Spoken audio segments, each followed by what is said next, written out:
নমস্কার, the health tips Bangla চ্যানেলে আপনাদেরকে স্বাগত।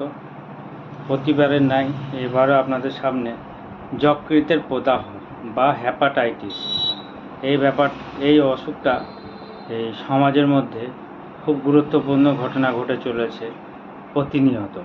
প্রথমত হচ্ছে বাচ্চাদের বেশিরভাগ এফেক্ট করছে এবং পুরুষদেরও বেশিরভাগ হচ্ছে, কারণ মাছ মাংস ডিম অতিরিক্ত চাহিদা বেড়ে যাচ্ছে, যার ফলে এই হ্যাপাটাইটিস বা যকৃতের রোগ দেখা দিচ্ছে।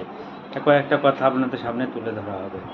প্রথমত হচ্ছে এই রোগটা কী জিনিস সেটা জেনে নিতে হবে। বিভিন্ন রোগের জীবাণু বা ভাইরাসের আক্রমণের ফলে যকৃতের কোষে প্রদাহ হয়, একে হ্যাপাটাইটিস বলা হয়। মহিলাদের তুলনায় ছেলেদের এখন বেশি দেখা দিচ্ছে। রোগের কারণটা কি? টাইফয়েড, ম্যালেরিয়া, ইনফ্লুয়েঞ্জা, নিউমোনিয়া, কালাজ্বর, সেপ্টিসিমিয়া প্রভৃতি দীর্ঘদিনে ভুগলে ওই সব রোগের জীবাণু যকৃৎ কোষকে আক্রমণ করে ফেলে, ফলে এই রোগ হয়। তাছাড়া ক্রনিক অ্যামিবাইসিসে ভুগলে, লিভারের স্থানে মারাত্মক আঘাত লাগলে, চর্বি জাতীয় খাদ্য বেশি খেলে এই রোগ হতে পারে। অত্যাধিক মদ্যজাত দ্রব্য খেলে এই রোগ হতে বেশি দেখা যায়। তাতে অ্যালকোহল হ্যাপাটাইটিস বলা হয়। এই হ্যাপাটাইটিসে কয়েকটা ভাগ আছে। ভাইরাস আক্রমণ থেকে যে হ্যাপাটাইটিসটা হয় তাকে ভাইরাল হ্যাপাটাইটিস বলা হয়। হেপাটাইটিস এ ভাইরাসকে HAV এবং হেপাটাইটিস ই ভাইরাস HEV দূষিত খাদ্য এবং পানীয়র মাধ্যমে সংক্রমিত হয়। হেপাটাইটিস বি ভাইরাস HBV এবং হেপাটাইটিস জি ভাইরাস HDV প্রভৃতি যৌন মিলন, দূষিত রক্তপ্রদাহ, দূষিত খাদ্য এবং পানীয় গ্রহণ প্রভৃতির খাদ্যের মাধ্যমে সংক্রমিত হয়। হেপাটাইটিস সি ভাইরাস HCV দূষিত রক্ত প্রদাহের মাধ্যমে সংক্রমিত হয়।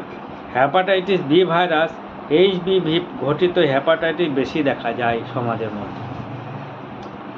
এই রোগের লক্ষণটা কি?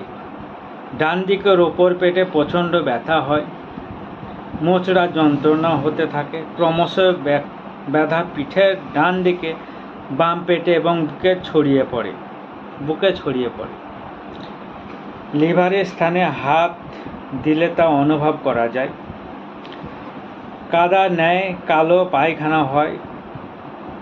উদারময় বা কষ্ট বা কাঠিন্য দেখা দিতে পারে। চক্ষুর শ্বেত অংশ এবং সারা শরীরের হলুদ বর্ণ হয়ে যায়। জন্ডিস হয়।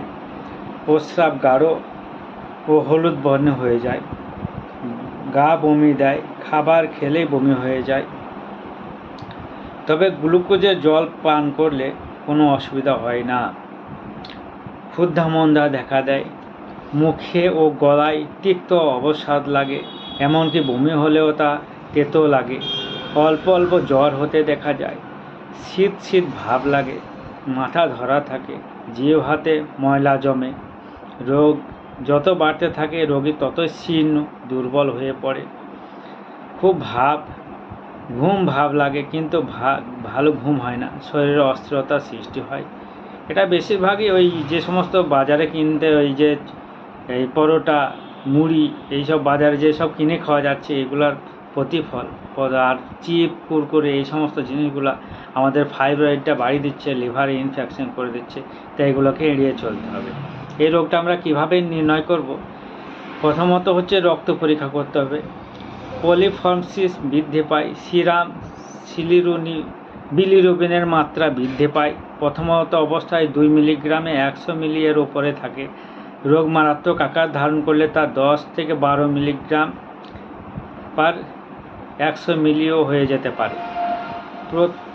প্রোথ্রম্বিক টাইম তার স্বাভাবিক সীমা 11 থেকে 18 সেকেন্ড অতিক্রম করে অনেক বেড়ে যায়। SGPT অর্থাৎ সিরাম গ্লুকোমাইড অক্সিলেটিং ট্রান্সমিশন তার স্বাভাবিক সীমা 5 থেকে 40 ইউনিটস পার ml অতিক্রম করে। সিরাম অ্যালকালাইন ফসফেটের স্বাভাবিক মাত্রা অতিক্রম করে যায়। ভাইরাল হ্যাপাটাইটিসের ক্ষেত্রে এইচ টেস্ট পজিটিভ হয়। এ কয়েকটা চিকিৎসা আপনাদের সামনে তুলে ধরব। খুব শীঘ্রই মানে এই সমস্ত ব্যাপারগুলোকে মানে অবহেলা করলে হবে না, খুব শীঘ্রই হসপিটালে ভর্তি করতে হবে। আর ইনজেকশন ডেক্সট্রোজ বা পলিবিয়ন ইনজেকশন দিতে হবে এই সমস্ত ক্ষেত্রে।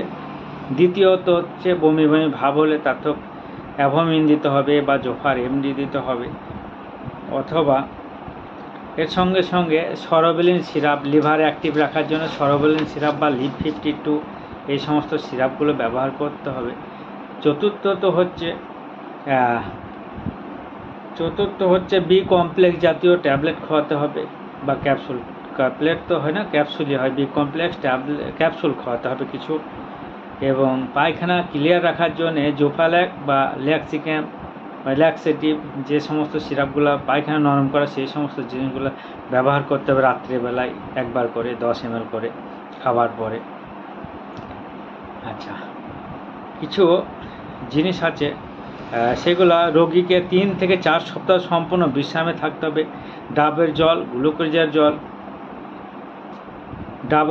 গ্লুকোজের জল, মিষ্টি সমৃদ্ধ কমলা লেবুর রস, মাঠা তোলা দুধ প্রভৃতি। মানে দুধ না খেয়ে যদি আপনার ছানা খান সেটাই ভালো হবে, তবে গ্লুকোজের জল, ডাবের জল এইগুলো খেলে ভালো হয়। তেল, ঘি, ডিম, যাতে প্রোটিন জাতীয় খাবার, মাছ, মাংস, ডিম, দুধ, ঘি এগুলো টোটালি বন্ধ করে দেওয়া দরকার, তাহলে আপনারা সুস্থ থাকবেন। আজ এই পর্যন্ত।